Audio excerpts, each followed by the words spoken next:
Okay, so I'm not exactly a believer. I don't think ghosts are real, and I definitely don't think Bigfoot is chilling in the woods waiting for someone to catch him on an iPhone.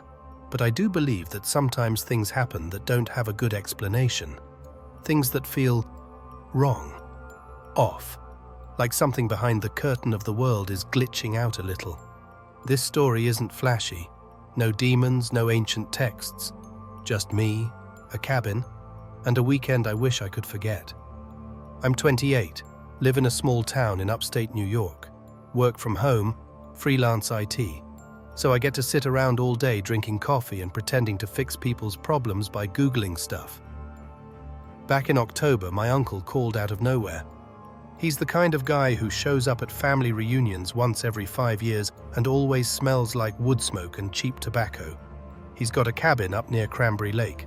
No cell service, no internet. Just a little 2-bedroom tucked in the woods about a mile off the nearest road. Apparently, he needed someone to house sit for a few days while he visited some friends in Vermont. Feed the wood stove, keep an eye on his dog, that sort of thing. I figured, sure. I needed a break anyway. Client work had been drying up and I hadn't seen real trees in weeks. Plus, the idea of no notifications for a weekend sounded like heaven. So that Friday morning, I packed a duffel bag, loaded up on gas station snacks, and drove the 2 hours north. Got to the cabin around noon. Weather was perfect, mid-50s, leaves turning, that sharp, clean fall smell in the air. Uncle Ray gave me a quick rundown. Wood stove gets temperamental, but keep it fed and it'll be fine. His dog, Scout, is a 12-year-old mutt who mostly sleeps. Don't bother with the generator unless the power goes out. And if I do hear anything weird at night, it's probably coyotes or porcupines, or the wind. That last part was said kind of offhand, but I remember it now. The first day was uneventful.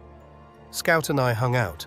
I read some of a paperback I found on a shelf, some weird sci-fi thing from the 80s, and made grilled cheese for dinner. There was a stack of firewood already chopped, and the stove took a little coaxing, but started throwing heat after a while. The place was cozy, in an old man who hasn't decorated since 1995 kind of way. Plaid everywhere. Dusty taxidermy squirrel on the bookshelf. Everything smelled like cedar and faint dog funk.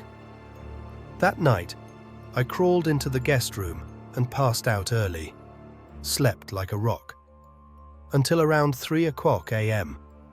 I woke up to Scout growling, not barking, not whining, just this low, constant growl, like a motor running under his breath. I sat up. My room was dark, except for a sliver of moonlight coming through the curtains. I could see Scout's silhouette at the door, head low, ears back. "Hey, bud," I whispered. "What's wrong?" He didn't turn or wag, just kept growling. Then I heard it. A tap, very soft. Then another, tap, tap, coming from the wall behind the bed. I froze. Now, this wasn't drywall.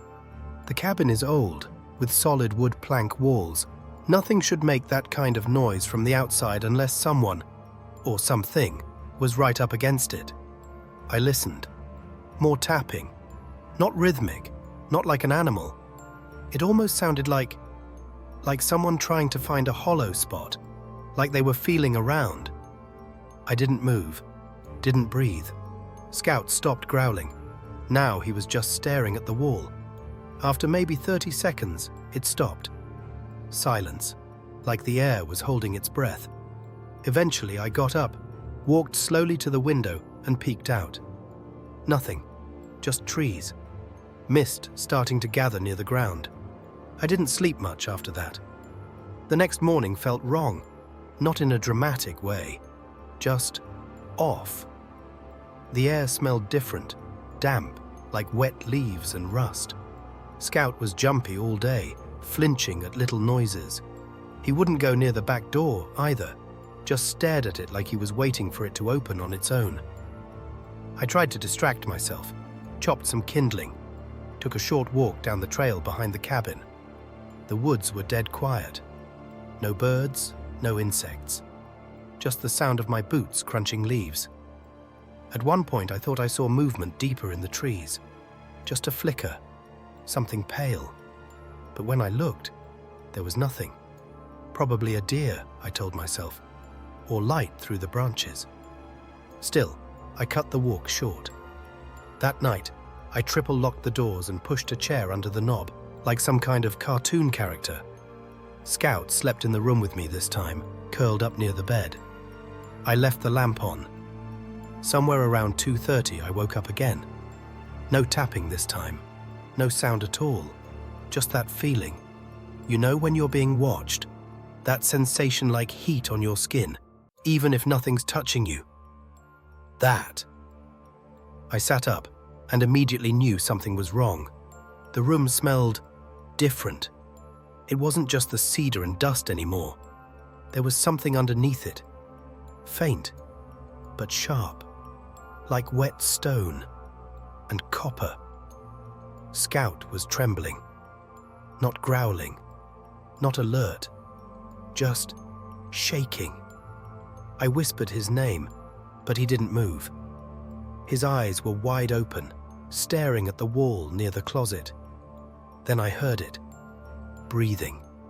Not mine. Not the dog's.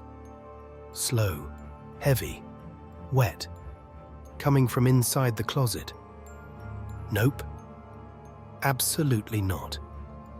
I did not open it. I didn't speak. I didn't move.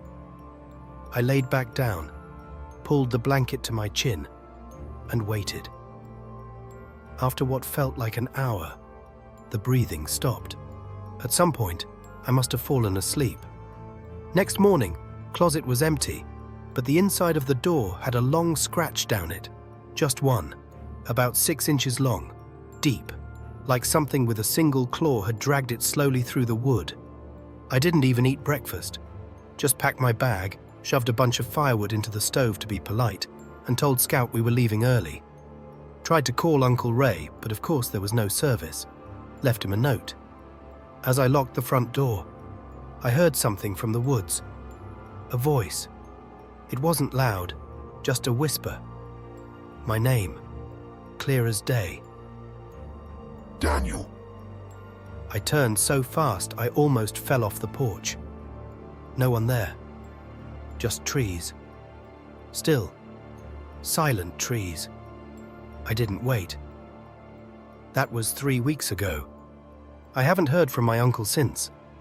I texted him twice, left a voicemail. No response. I don't even know if he came back from Vermont. Yesterday, I got a package in the mail. No return address. Inside was a cassette tape. No label. Just "Play Me" written on it in pen. I don't know what to do with it. I haven't slept in 2 days. Every night I hear that same slow breathing in the hallway outside my apartment door. Scout stares at it sometimes, but I don't open it. I don't think it wants me to. I haven't touched the tape. It's still sitting on my desk right where I left it. Every night I tell myself I'll throw it away. Last night, something new happened. I woke up at 3:17 a.m. My apartment was dead silent. Scout was pacing in front of the bedroom door, whining low in his throat. And then, the tape player started playing, just static at first. Then, a voice, whispering. Daniel, let me in. I haven't opened the door yet. I don't know if it's still the same thing from the cabin, or if it's something worse now. But tonight, I think I might play the tape. Not because I want to, because I think it's already playing anyway. Let me in. If you're still with us, thank you for listening. But be careful tonight. Stories like these have a way of opening doors, and sometimes what's on the other side is already watching. Sleep light. Keep your closet closed. And whatever you do, don't answer if it calls your name. We'll see you again. Subscribe for more.